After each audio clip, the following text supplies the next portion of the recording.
Introduction: The Echo of Socrates' Warning. Nicholas Carr opens The Shallows by referencing Socrates' concerns about the written word.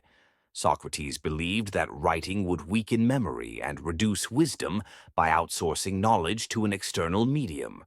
This analogy serves as a foundation for understanding Carr's central argument.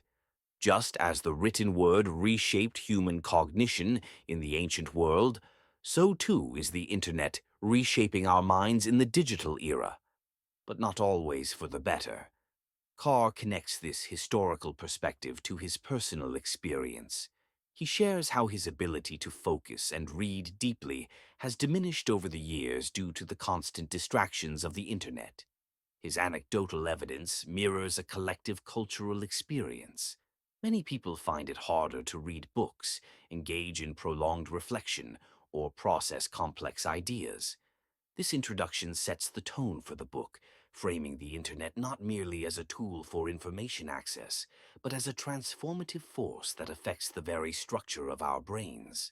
Chapter 1: A Medium of Profound Impact.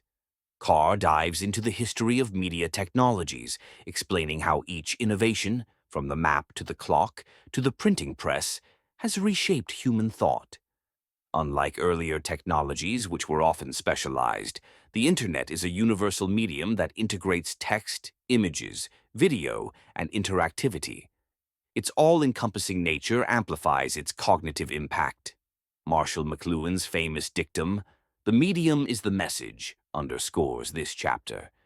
McLuhan argued that the characteristics of a medium influence how messages are perceived and processed. For example, television fosters passive consumption, while books encourage active, linear thinking. The Internet, with its emphasis on speed, interactivity, and multitasking, fosters a fragmented mode of thought. Carr uses the example of hyperlinks to illustrate this fragmentation. While hyperlinks are convenient, they disrupt the flow of reading, forcing the brain to constantly reorient itself. This process diminishes comprehension and retention. Chapter 2: The Biological Basis of Reading and Thinking. Carr explores the neuroscience of reading and thinking, focusing on the concept of neuroplasticity, the brain's ability to rewire itself in response to new experiences. He explains that the human brain is not fixed, but adaptable, constantly reshaping itself based on how it is used. The invention of writing, for instance, transformed human cognition by enabling abstract thought and long-term memory storage. Carr contrasts the deep, focused engagement required for reading with the rapid, surface-level engagement typical of Internet use. He explains that reading a book activates multiple regions of the brain, creating a rich tapestry of neural connections. In contrast, the Internet's rapid-fire stimuli encourage shallow, scattered thinking. Over time, these habits become ingrained, making it harder to engage in sustained reflective thought. Chapter 3: The Birth of the Printed Word. The invention of the printing press by Johannes Gutenberg marked a turning point in human history. Carr explores how this revolutionary technology democratized knowledge, enabling widespread literacy and fostering the development of individualism and critical thinking. Books, Carr argues, are unique in their ability to demand sustained attention and encourage deep engagement. Unlike digital media, which is designed to be skimmed, books require readers to slow down and immerse themselves in the text. This process cultivates patience, empathy, and analytical skills. Carr draws a stark contrast between the intellectual environment fostered by books and the one fostered by the Internet. He warns that as we move away from print culture, we risk losing the mental discipline and depth of thought that books have historically nurtured. Chapter 4: The Rise of the Internet and Its Cognitive Costs. The Internet's rise has been meteoric, transforming nearly every aspect of modern life.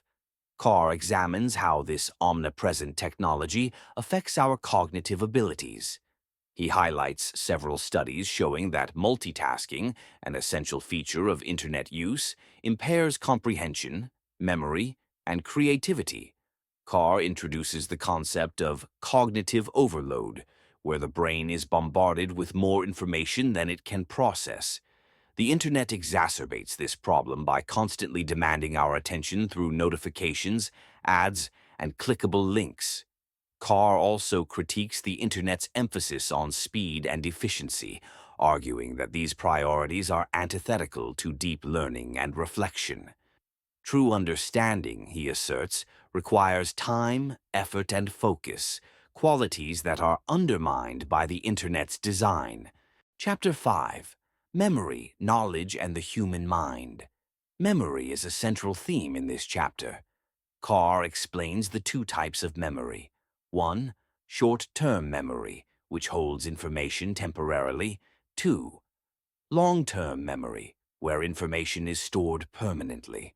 For knowledge to be meaningful, it must move from short-term to long-term memory through processes like repetition and focused attention. The Internet disrupts this process by overwhelming short-term memory with an endless stream of stimuli. Carr warns of the dangers of outsourcing memory to digital tools like search engines. While these tools are convenient, they erode our internal knowledge base, making us increasingly dependent on external sources. This dependence, he argues, undermines our intellectual autonomy and creativity. Chapter 6: The Google Effect and Algorithmic Thinking. Google's mission to organize the world's information has transformed how we access and process knowledge. Carr critiques the search engine's algorithm-driven approach, which prioritizes speed, relevance, and efficiency. While these qualities are valuable, they come at the expense of depth and nuance. Carr explores the concept of algorithmic thinking, where users are encouraged to skim and click rather than read deeply. He argues that this mode of thinking reduces our ability to engage with complex ideas, fostering a superficial understanding of the world. The chapter also delves into the economic incentives driving the Internet's design. Companies like Google profit from keeping users online as long as possible, which encourages the creation of content that is addictive but shallow. Chapter 7: The Flattening of Culture. The Internet has democratized access to information, but Carr argues that this democratization has a downside: the flattening of culture.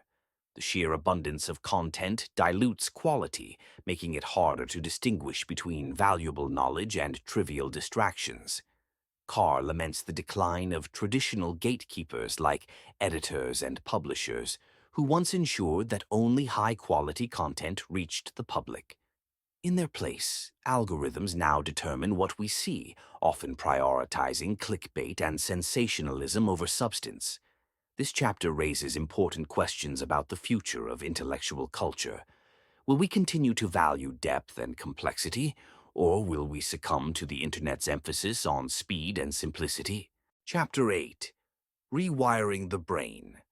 Building on his earlier discussion of neuroplasticity, Carr delves deeper into how Internet use physically rewires the brain. He cites research showing that heavy Internet users develop different neural pathways than those who engage in traditional reading and learning. Carr shares personal anecdotes to illustrate these changes, describing how even he struggles to focus on books after years of Internet use. This relatable narrative underscores the universality of the Internet's impact, making it clear that no one is immune. Chapter 9: The Future of Thinking. Carr explores the long-term implications of a society shaped by the Internet. He warns that as we become more dependent on technology, we risk losing essential human qualities like empathy, creativity, and introspection. Drawing on dystopian literature like Aldous Huxley's Brave New World, Carr imagines a future where distraction and entertainment replace meaningful engagement. He urges readers to consider what kind of thinkers we want to be and what values we want to prioritize. Conclusion: Finding balance in a digital world. Carr concludes with a call to action. We must take control of our tools before they take control of us.